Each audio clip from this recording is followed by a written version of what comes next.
ಮೊನ್ನೆ ಬಿಜೆಪಿಯ ರಾಜ್ಯಾಧ್ಯಕ್ಷರು ವಿಜೇಂದ್ರ ಅವರು ಒಂದು ಮಾತು ಹೇಳ್ತಾರೆ, ಮಾನ್ಯ ಮುಖ್ಯಮಂತ್ರಿಗಳು ಮತ್ತು ವಿಶೇಷವಾಗಿ ಉಪಮುಖ್ಯಮಂತ್ರಿಗಳು ಭ್ರಷ್ಟಾಚಾರದ ಪಿತಾಮಹ ಅಂತ ಹೇಳ್ತಾ ಇದ್ದಾರೆ.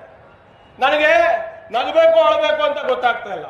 ಇವತ್ತು ವಿಜೇಂದ್ರ ಅವರು ಭ್ರಷ್ಟಾಚಾರದ ಬಗ್ಗೆ ಮಾತನಾಡಿದಾಗ ಹೆಂಗೆ ಅನಿಸುತ್ತೆ ಅಂದ್ರೆ ಭೂತದ ಬಾಯಲ್ಲಿ ಭಗವದ್ಗೀತಾ ಬಂದಂಗೆ ಅನಿಸ್ತಾ ಇದೆ ಇವತ್ತು ನನಗಂತೂ. ನಾನ್ ಕೇಳಲಿಕ್ಕೆ ಬಯಸ್ತಾ ಇದ್ದೀನಿ, ವಿಜೇಂದ್ರ ಅವರೇ, ನಿಮ್ಮ ಪೂಜ್ಯ ಅಪ್ಪಾಜಿ ಅವರು 1 ಸರಿ ಅಲ್ಲ 2 ಸರಿ ಅಲ್ಲ 3 ಸರಿ ರಾಜೀನಾಮೆ ಯಾಕೆ ಕೊಟ್ಟಿದ್ದು? ಅದ್ರ ಬಗ್ಗೆ ಚರ್ಚೆಗೆ ಬರ್ತೀರಾ ಇವತ್ತಾನ?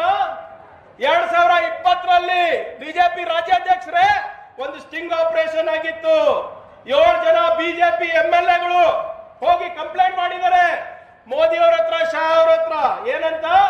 ಯಡಿಯೂರಪ್ಪ ಅವರ ಮಗ BY ವಿಜೇಂದ್ರ ಅವರು ಸುಲಿಗೆ ನಡೆಸಿದ್ದಾರೆ, 15% ಕಮಿಷನ್ ಇರ್ಲಾರ್ದೆ ಯಾವುದು ಸರ್ಕಾರಿ ಕೆಲಸ ಮಾಡಲ್ಲ ಅಂದ್ಬಿಟ್ಟು ಕಂಪ್ಲೇಂಟ್ ಕೊಟ್ಟಿದ್ಯಾರು? ಬಿಜೆಪಿ ಶಾಸಕರು.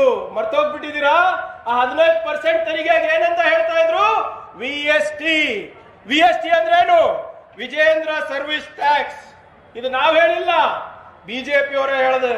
ಯಾವ ಒಬ್ಬ ಕಾಂಗ್ರೆಸ್ ಪಕ್ಷದ ಕಾರ್ಯಕರ್ತ ಹೇಳ್ತಾ ಇಲ್ಲ. ಇವತ್ತು ಬಿಜೆಪಿ ಸಂಸದರು, ಬಿಜೆಪಿ ಶಾಸಕರು ಹೇಳ್ತಾ ಇರೋದು, ನೀವು ಕರೋನಾ ಸಂದರ್ಭದಲ್ಲಿ ಹೆಣದ ಮೇಲೆ ಹಣ ಮಾಡಿದ್ದೀರಾ, 45 ರೂಪಾಯಿ ಮಾಸ್ಕ್ ಅನ್ನ 500 ರೂಪಾಯಿಗೆ ಮಾಡಿದ್ದೀರಾ, 850 ರೂಪಾಯಿ ಇಂಜೆಕ್ಷನ್ ಅನ್ನ 1800 ರೂಪಾಯಿಗೆ ಮಾಡಿದಿರಾ ಅಂದ್ಬಿಟ್ಟು ನಿಮ್ ಶಾಸಕರು ಹೇಳ್ತಾ ಇದಾರಲ್ಲ. ವಿಜೇಂದ್ರ ಅವರೇ, ಯಾವಾಗ ಉತ್ತರ ಕೊಡ್ತೀರಾ ಇದಕ್ಕೆ?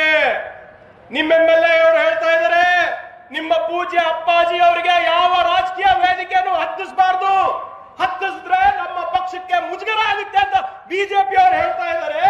ಇದಕ್ಕೆ ಉತ್ತರ ಏನಿದೆ ವಿಜೇಂದ್ರ ಅವರೇ ತಮ್ಮದು? ಇವತ್ತು ನಿಮ್ಮ ಬಿಜೆಪಿ ಶಾಸಕರೇ ಎರಡು ಆಪ್ಷನ್ಸ್ ಕೊಟ್ಟಿದ್ದಾರೆ ಕೇಂದ್ರದ ಹೈಕಮಾಂಡ್ಗೆ. ಒಂದನೇ ಆಪ್ಷನ್ ಏನು?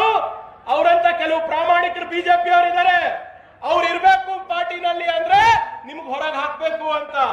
ಎರಡನೇದು, ಈ ಭ್ರಷ್ಟಾಚಾರಿಗಳಿಂದ ಏನ್ ಪಾದಯಾತ್ರೆ ನಡೆದಿದೆ ಅದನ್ನ ನಿಲ್ಲಿಸ್ಬಿಟ್ಟು ನಮ್ಮ ಪಕ್ಷವನ್ನ ಶುದ್ಧಿಗೊಳಿಸಬೇಕು ಅಂದ್ಬಿಟ್ಟು ಆಪ್ಷನ್ಸ್ ಕೊಟ್ಟಿದ್ದಾರೆ. ಇವತ್ತು ದಯವಿಟ್ಟು ತಾವು ಯೋಚನೆ ಮಾಡಬೇಕಾಗಿದೆ.